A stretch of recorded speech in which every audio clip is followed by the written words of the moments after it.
The first gunshot shattered the silence of Silver Creek's Main Street in the late summer of 1876, sending Zara Collins diving behind a water trough as a barrage of bullets followed. She hadn't expected her first day in Montana territory to end with her caught in the crossfire between outlaws and the local sheriff's men. Clutching her reticule to her chest, she felt her heart hammering against her ribs as splinters of wood flew around her. "They're heading for the livery," someone shouted, and the gunfire shifted away from her position. Zara seized the opportunity, gathering her skirts and sprinting toward the nearest building, a saloon with peeling paint and windows clouded with years of dust and tobacco smoke. She'd nearly reached the weathered porch when rough hands grabbed her from behind, yanking her into the shadowy space between buildings. "Let me go," she screamed, thrashing against her captor, a hand clamped over her mouth. "Be still," a man's voice commanded in her ear, low and urgent. "Dixon's gang is everywhere. You'll get yourself killed." She bit down hard on his palm, and he released her with a muffled curse. Spinning around, she found herself face to face with a tall stranger, his features shadowed by a wide-brimmed Stetson. A silver star glinted on his vest. "Deputy." "I was trying to help you, madam," he said, flexing his bitten hand. "By dragging me into an alley," Zara challenged, straightening her disheveled traveling dress. The deputy's reply was cut short as another round of gunfire erupted in the street. He pushed her against the wall, shielding her with his body as bullets splintered the wood beside them. "Come with me if you want to live," he said, taking her hand. Despite her better judgment, Zara followed him as he led her through a maze of narrow passages between buildings, until they reached a small door at the back of what appeared to be the sheriff's office. Inside, the deputy finally removed his hat, revealing a face younger than she'd expected, perhaps 30, with piercing blue eyes and a strong jawline framed by dark hair that curled slightly at the collar of his shirt. "Deputy Vaughn Hayes," he introduced himself, offering a slight bow that seemed at odds with his rugged appearance. "Welcome to Silver Creek, though I reckon the welcome committee left something to be desired." "Zara Collins," she replied, still catching her breath. "I arrived on today's coach." "I'm to be the new schoolteacher." Surprise registered in his eyes. "The schoolteacher? We weren't expecting you until next week." "The arrangements changed," she said stiffly, not wanting to admit that she'd been so desperate to leave Boston that she'd paid extra for an earlier passage. "Is this how you normally greet newcomers, Deputy Hayes? With gunfire and manhandling?" A smile tugged at the corner of his mouth. "Only the special ones, Miss Collins." Before she could respond, the door burst open and the sheriff entered, a bullet graze on his arm and fury in his weathered face. "They got away with the payroll, Hayes," he growled. "Round up whoever you can find. We're going after them at first light." His eyes settled on Zara. "Who's this?" "Our new schoolteacher," Vaughn explained. "Got caught in the crossfire." The sheriff nodded brusquely. "Madam, not the best timing for your arrival. Dixon's gang has been causing trouble for months now." He turned back to his deputy. "Get her settled at Mrs. Byon's boarding house. Then meet me back here to plan the pursuit." After the sheriff departed, Vaughn picked up his hat. "Well, Miss Collins, shall we get you to safer quarters?" The streets were quieter now, though tension hung in the air like the lingering smell of gunpowder. Townspeople peered cautiously from windows and doorways as Vaughn escorted Zara down the main street. "How long have you been a deputy?" she asked, trying to fill the uncomfortable silence. 3 years here in Silver Creek," he answered. "Before that, I rode with the Texas Rangers for a spell." "And before that," she pressed, curious about the educated manner that occasionally slipped through his frontier demeanor. His expression closed. "That's a story for another time, Miss Collins." Mrs. Byon's boarding house stood at the end of the street, a two-story white clapboard building with a wrap-around porch and neatly tended flower beds. The proprietress, a plump widow with keen eyes and a no-nonsense manner, welcomed Zara with surprising warmth. "We've been waiting for you, my dear. The children need proper schooling, and frankly, so do some of the adults in this town." Her gaze shifted pointedly to Vaughn, who tipped his hat with a grin. "I'll leave you in Mrs. Byon's capable hands," he said. "Lock your doors tonight. Dixon's men might still be around." "Thank you, Deputy," Zara said formally, suddenly reluctant to see him go. He held her gaze a moment longer than necessary. "Stay safe, Miss Collins." As autumn settled over Silver Creek, Zara found herself gradually adapting to frontier life. The schoolhouse, a simple one-room building on the edge of town, had been neglected for months, since the previous teacher had fled after an Indian raid. Zara spent her first weeks cleaning, organizing, and preparing for her students, who ranged from 6-year-old children to teenagers nearly her own age of 24. To her surprise, Deputy Hayes became a regular presence, stopping by with supplies for the school or simply to check on her safety. Each visit left her more confused about her feelings toward the enigmatic lawmen. "The roof is leaking again," she commented one afternoon as he delivered a box of chalk and slate boards. Vaughn glanced up at the ceiling where a steady drip had formed a puddle on the floor. "I can fix that for you." "Tomorrow's Sunday, no classes." "I couldn't ask you to spend your day off on repairs," she protested. "You didn't ask," he pointed out. "I offered." True to his word, Vaughn arrived early Sunday morning with tools and materials. Zara had come to prepare Monday's lessons, but found herself distracted watching him work, his movements efficient and sure as he replaced damaged shingles. "Where did you learn carpentry?" she asked, handing him nails as he requested them. "My father was a builder back east," he said, surprising her with this small revelation about his past. "Taught me everything he knew before." He trailed off, focusing intently on his work. "Before what?" she prompted gently. Vaughn was silent so long she thought he wouldn't answer. "Before the war took him," he finally said. "Like it took so many things." The personal admission created a shift between them. Over the weeks that followed, their conversations grew deeper, more meaningful.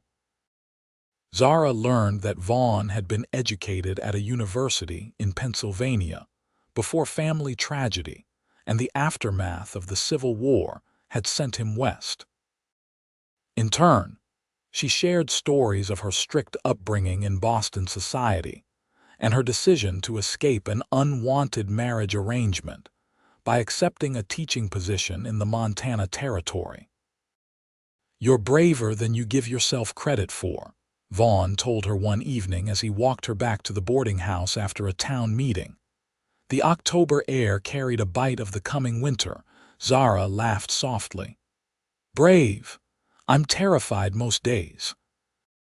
The responsibility of being these children's only chance at education, living in a place where danger seems to lurk around every corner. She shook her head. "Bravery has nothing to do with it." "That's exactly what bravery is," he countered. "Facing your fears and doing what needs doing anyway." Their hands brushed as they walked, and for a moment Zara thought he might take hers in his, but he stepped away slightly, maintaining the proper distance between them. "The town dance is next Saturday," he said, changing the subject. "Will you attend?" "I suppose I must," she replied. "Mrs. Byron says my absence would be noted and questioned." His smile dimmed slightly. "Indeed. Well, save me a dance, Miss Collins." "I'd be delighted, Deputy Hayes."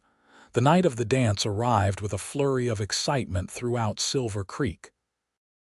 The community hall had been transformed with lanterns and autumn decorations, a small band of local musicians tuning their instruments in the corner. Zara wore her best dress, a deep blue that complemented her fair skin and light brown hair, which she'd arranged in a more elaborate style than her usual practical bun. The evening progressed pleasantly, with Zara obligingly dancing with several of her students' fathers and other respectable townsmen. She found herself watching the door, however, waiting for Vaughn to appear. When he finally arrived, he took her breath away. Gone was the dusty deputy's uniform, replaced by a crisp white shirt, dark vest, and trousers. He'd trimmed his hair and beard, and there was something different in his bearing, a confidence that drew all eyes to him as he entered.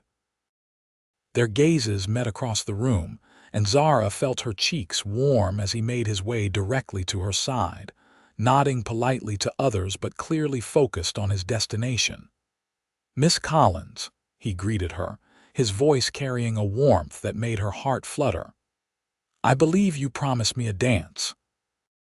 "I did indeed, Deputy Hayes," she replied, placing her hand in his outstretched palm.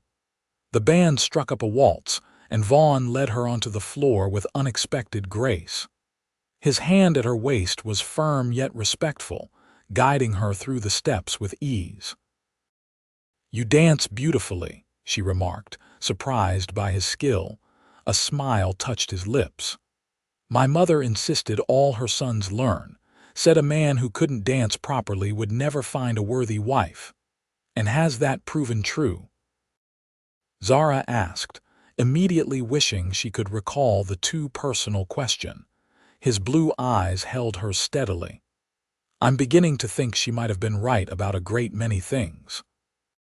The moment stretched between them, filled with unspoken possibilities, until a commotion at the door shattered their connection. Sheriff Blackwood burst into the hall, his expression grim. "Hayes," he called. "Dixon's gang hit the stage 10 miles north. They're heading this way." Vaughn's demeanor changed instantly, the gentle dance partner vanishing as the deputy sheriff re-emerged. "How many men?" he asked, already moving toward his superior. "At least 10, the sheriff replied. "They've got hostages from the stage." Zara felt the blood drain from her face. "The stage from Helena. My friend Lillian was arriving on that coach tonight." Vaughn turned back to her, conflict evident in his expression. "Stay here," he ordered gently. "We'll handle this." "I'm coming with you," she insisted. "If Lillian's a hostage, she'll be terrified. She might need me." "It's too dangerous," he argued.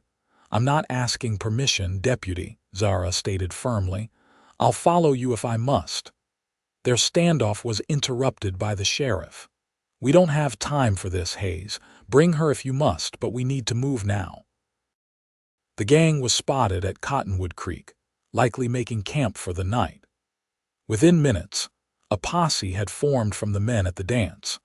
Vaughn insisted Zara change into more practical clothing, and Mrs. Byans quickly provided riding pants and a heavy shirt from her late husband's belongings. Dressed in the ill-fitting but functional garments, Zara mounted the horse Vaughn had procured for her, determined not to show her nervousness. "Stay close to me," he instructed as they rode out of town. "And if trouble starts, you find cover and stay there. Understood?" She nodded, throat too dry for speech as the reality of their mission sank in. The autumn night was cold, the moon providing just enough light to follow the trail. They rode in silence, the only sounds the steady rhythm of hoofbeats and the occasional creak of saddle leather. After nearly 2 hours of hard riding, the sheriff signaled for the group to halt. The flicker of campfires was visible through the trees ahead, along with the shadowy outlines of men moving around them. "There's the stage," Vaughn murmured, pointing to the hulking shape of the coach partially visible in the firelight. The sheriff quickly organized the men, positioning them to surround the camp. "Hayes, you take Miss Collins and circle around to the far side. See if you can spot the hostages." Vaughn nodded, guiding Zara away from the group. They dismounted some distance from the camp, securing their horses before proceeding on foot. The ground was damp from recent rain, muffling their footsteps as they crept through the underbrush. From their vantage point behind a fallen log, they could see the camp clearly. 5 men sat around a fire, passing a bottle between them. The stagecoach driver and guard were bound to a tree, while 3 passengers, 2 men and a woman, were huddled together near the coach wheel. "That's Lillian," Zara whispered, recognizing her friend's distinctive red hair. "The blonde woman," Vaughn nodded, his expression grim. "The rest of Dixon's men must be keeping watch. We need to get back to the sheriff." As they turned to retreat, Zara's foot caught on a hidden root. She stumbled, falling forward with a startled gasp. The sound, though quiet, carried in the still night air. One of the outlaws stood, peering into the darkness. "Who's there?" he called, drawing his pistol. "Run," Vaughn whispered urgently, pulling Zara to her feet. They fled through the trees, but the alarm had been raised. Shouts echoed behind them, followed by the crack of gunfire. A bullet splintered bark from a tree inches from Zara's head, and she bit back a scream. "This way," Vaughn urged, guiding her into a dense thicket. They crouched low, trying to control their breathing as footsteps crashed through the undergrowth around them. "Where'd they go?" a gruff voice demanded, unsettlingly close. "Spread out," another replied. "Can't have been more than 1 or 2 scouts." Vaughn's arm circled Zara's shoulders, drawing her against his chest as they huddled in the shadows. His heartbeat was strong and steady beneath her cheek, his breath warm against her hair. "When I count to 3, he whispered, his lips barely moving, "we're going to make a run for the horses." "Ready," she nodded, gathering her courage. 1, 2. Before he could say 3, gunfire erupted from the direction of the camp. The sheriff's men had launched their attack, providing the distraction they needed. "Now," Vaughn hissed, pulling Zara to her feet. They ran, ducking under branches and leaping over fallen logs. Behind them, the sounds of battle intensified, shouting, gunfire, the frightened whinnying of horses. They had nearly reached their mounts when a figure stepped out from behind a tree, blocking their path. "Well, what have we here?" The man was tall and lean, with a scar running from his left eye to the corner of his mouth. He aimed his revolver squarely at Vaughn's chest. "Deputy Hayes, I believe. Dixon's been wanting to meet you proper." Vaughn pushed Zara behind him. "Let the lady go, Jennings. Your quarrel's with me."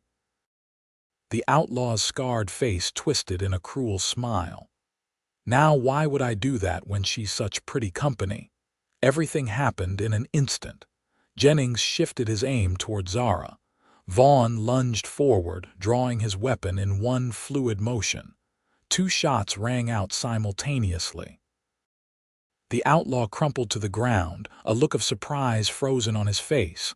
But Vaughn staggered, blood blooming across his left shoulder. "Vaughn!" Zara cried, rushing to support him as he swayed unsteadily. "I'm all right," he insisted through gritted teeth. "We need to keep moving." With Zara's help, he mounted his horse, then pulled her up behind him. They rode hard toward the camp, where the gunfire was already dying down. As they broke through the tree line, Zara could see that the sheriff's men had gained the upper hand. Several outlaws lay on the ground, while others stood with their hands raised in surrender. "Hayes," the sheriff called when he spotted them. "Dixon got away with 2 of his men, headed north." Vaughn nodded grimly, sliding from the saddle with a poorly concealed grimace of pain. Zara dismounted quickly, keeping a supporting hand on his uninjured arm. "He's wounded," she announced, ignoring Vaughn's look of protest. "He needs medical attention." While the sheriff organized a group to pursue Dixon, Zara helped Vaughn to a log by the fire. She tore strips from her petticoat to bandage his shoulder after cleaning the wound as best she could with water from a canteen. "The bullet went through clean," she told him, tying off the makeshift bandage. but you'll need the doctor when we return to town." "Thank you," he said softly, his eyes never leaving her face. "You've got steady hands for someone who claims to be terrified most days." Across the camp, Lillian had been freed and was speaking with the sheriff, occasionally glancing in their direction with undisguised curiosity. "Your friend looks well," Vaughn observed, "scared but unharmed."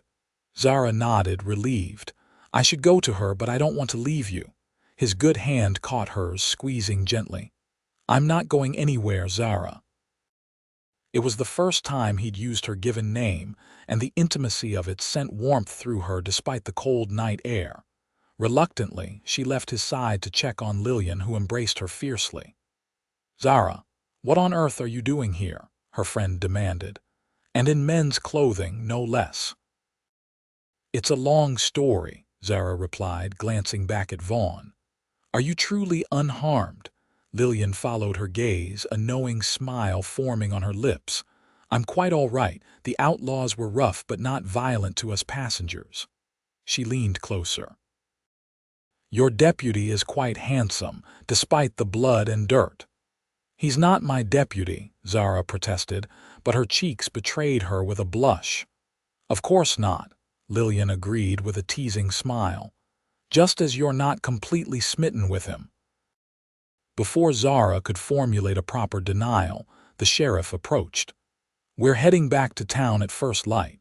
Dixon's trail is too dangerous to follow in the dark." The remainder of the night passed tensely, with men taking shifts to stand guard while others rested. Zara found herself unable to sleep, checking on Vaughn frequently as he dozed fitfully near the fire. By dawn, his face was flushed with fever, and she insisted he ride in the stagecoach rather than on horseback for the return journey. "I'm perfectly capable of riding," he argued weakly as she helped him into the coach.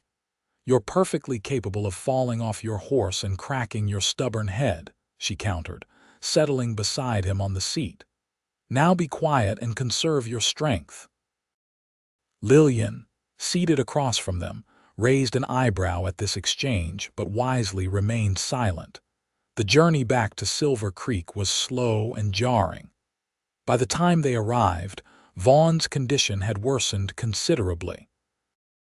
The town doctor, summoned immediately, confirmed Zara's fears infection had set in. "He needs rest and careful tending," the doctor told her after treating and properly bandaging the wound. "The next 24 hours will tell the tale." Vaughn had been moved to a room above the sheriff's office, and Zara insisted on staying to nurse him.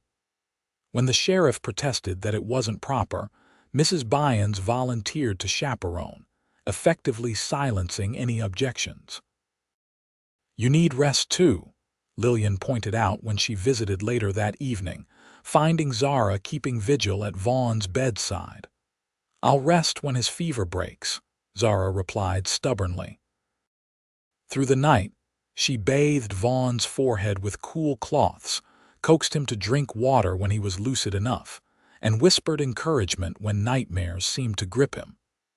Near dawn, he called out a name, Caroline, with such anguish that tears sprang to Zara's eyes. "Who was she, I wonder?" Mrs. Byans murmured from her chair by the window. The fever broke late the following day. Vaughn's eyes, clear for the first time in hours, found Zara dozing in the chair beside his bed, her hand resting near his on the coverlet. His fingers moved to cover hers, the gentle pressure waking her. "You're still here," he said, his voice rough but stronger than she expected. Relief washed over her. "Where else would I be?" His recovery progressed steadily after that. When he was well enough to sit up and take solid food, Zara knew it was time to address the question that had haunted her since his fever dreams. "Who is Caroline?" she asked one evening as she changed his bandage. Vaughn went very still. For a long moment, she thought he wouldn't answer. "My wife," he finally said, the words heavy with grief. "She died 6 years ago during a raid on our homestead in Kansas. I couldn't save her, understanding dawned. That's why you became a lawman. He nodded, his gaze distant. I thought if I could protect others, somehow it might make up for failing her. Zara's heart ached for him. You didn't fail her, Vaughn. You survived. And you've helped so many people since then, including me. His eyes met hers, vulnerable in a way she'd never seen before. When I heard you call my name in those woods when Jennings had us cornered, it was the first time since Caroline that I've been truly afraid to die, because it would mean leaving you. The admission hung between them, profound and transformative. Zara found herself unable to respond, overwhelmed by the depth of feeling his words evoked. The moment was interrupted by a knock at the door. The sheriff entered, his expression grave. "Dixon's been spotted near Widow's Creek," he announced. "He's gathering men, Hayes. Word is he's planning to hit Silver Creek for revenge." Vaughn immediately tried to rise, but Zara pushed him firmly back against the pillows. "You're not healed enough to ride," she insisted. "She's right," the sheriff agreed. "I've sent for the marshal and his deputies from Helena. They should arrive within 2 days. Dixon won't wait that long," Vaughn argued. "He knows you're short-handed with me laid up." The sheriff's silence confirmed his fear. After he left, Vaughn turned to Zara, his expression resolute. "You need to leave town," he told her. "Take Lillian and go back to Helena until this is over." "I will do no such thing," she replied, equally determined. "This is my home now, and these people are my responsibility as much as yours." Their argument was cut short by the sound of galloping horses in the street below. Zara moved to the window in time to see a group of riders thundering into town, guns already drawn. "They're here." She breathed, fear and disbelief warring in her voice. Vaughn was out of bed in an instant, reaching for his gun belt despite the pain evident in his movements. "Get downstairs and out the back door," he ordered. "Find the sheriff." Gunshots erupted outside, followed by screams and the sound of breaking glass. Zara hesitated, torn between following his instructions and staying to help him. "Go," he insisted, checking his revolver. She ran, her heart pounding as she descended the stairs and made her way through the sheriff's office. The back door led to an alley, which she followed toward the main street, staying close to the buildings. The scene that greeted her was chaos. Dixon's men, at least a dozen strong, were shooting indiscriminately, forcing townspeople to take cover wherever they could.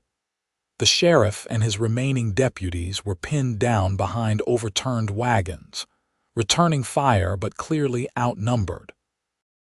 Zara spotted Lillian helping a wounded man into the doctor's office across the street. A bullet struck the wall inches from her head, sending splinters flying. Zara froze, suddenly aware of how exposed she was. "Well, look-ye here," drawled a voice behind her. "If it ain't the schoolmarm." She turned slowly to find a wiry man with a patchy beard pointing a pistol at her chest. His yellowed teeth showed in a menacing grin.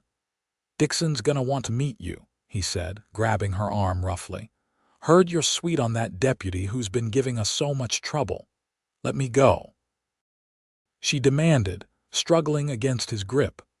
"Feisty," he laughed, dragging her toward the center of town where a tall man on a black horse was directing the assault. This, she realized with a chill, must be Dixon himself. "Found something you might be interested in, boss," her captor called up to him. Dixon turned, his cold eyes assessing Zara with calculating interest. "The schoolteacher," he remarked. "I've heard about you. Hayes' woman, aren't you?" "I am my own woman," Zara retorted, determined not to show fear. Dixon's laugh was without humor. "Bring her here," he ordered. "She'll make excellent leverage." Before his man could comply, a shot rang out and he crumpled to the ground with a cry of pain, clutching his shoulder. Zara spun around to see Vaughn standing in the street, his gun still raised, his face pale but his aim steady. "Let her go, Dixon," he called, his voice carrying over the diminishing gunfire.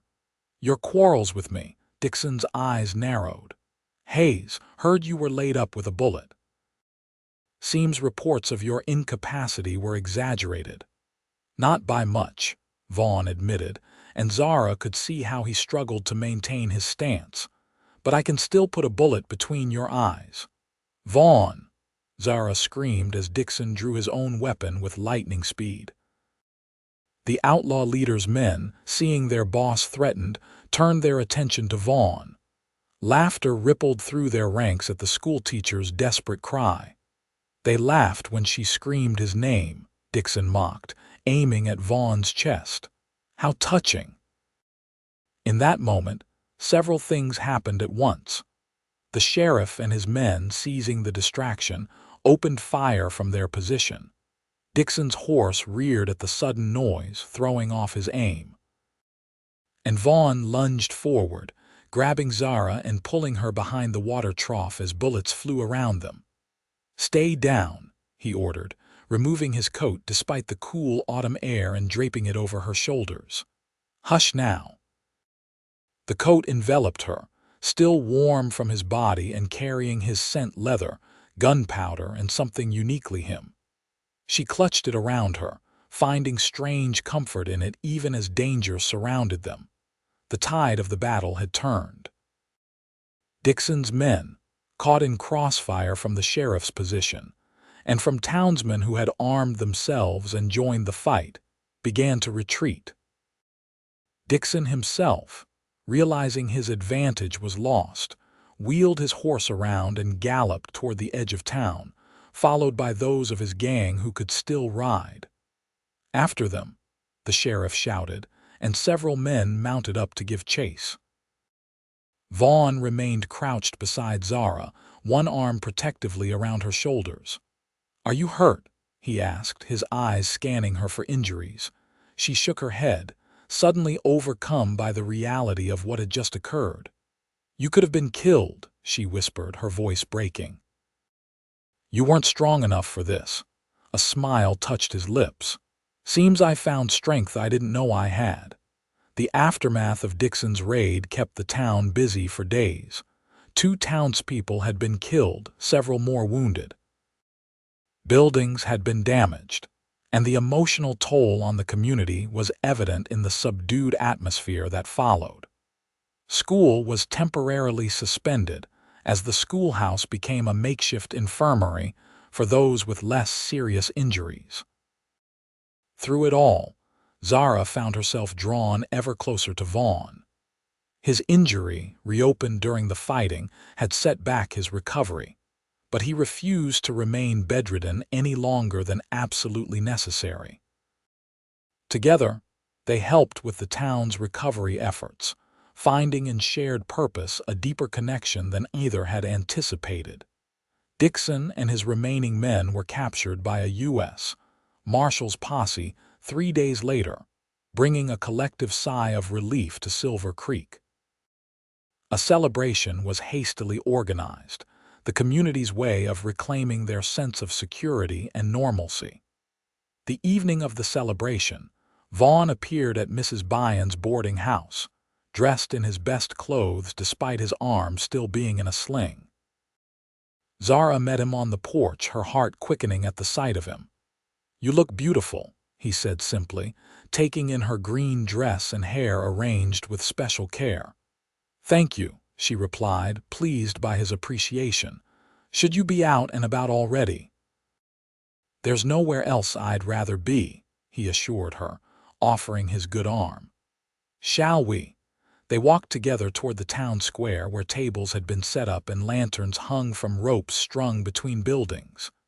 Music played, children darted about, and the smell of food filled the air. For a few hours, at least, the recent tragedy could be forgotten. "Dance with me," Vaughn requested as the band struck up a slow waltz. "With your injury," Zara hesitated. "I think I can manage to hold the most beautiful woman in Montana territory without doing myself further harm," he replied with a smile that made her pulse race. They moved carefully among the other dancers, mindful of his healing wound. The setting sun cast a golden glow over the gathering, lending a dreamlike quality to the moment. "I've been thinking," Vaughn said after a comfortable silence, "about what happens next." Zara looked up at him, curious. "What do you mean?" "I mean that life is unpredictable and often shorter than we expect," he explained, guiding her gently through a turn. "When I was lying in that bed, burning with fever, I made a promise to myself. If I survived, I wouldn't waste any more time hiding from happiness out of fear or guilt." He stopped dancing, taking both her hands in his. Around them, other couples continued to move to the music, but they stood still, cocooned in a moment of perfect understanding.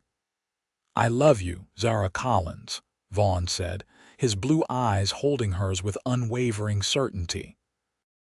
"I never expected to find love again, especially not in the middle of a gunfight in a dusty frontier town. But there you were, brave and stubborn and altogether remarkable." Tears blurred Zara's vision, but she blinked them away, not wanting to miss a moment of his face as he spoke. "I love you too," she whispered, the words feeling like coming home after a long journey. "Even when you're being impossibly overprotective." His laugh was low and warm. "I suppose I'll have to work on that." "No," she replied, stepping closer to him. "Just work on believing that I'm strong enough to stand beside you, not behind you." "I can do that," he promised. And then he was kissing her, gently at first, then with a passion that made her forget they were in the middle of the town square surrounded by their neighbors.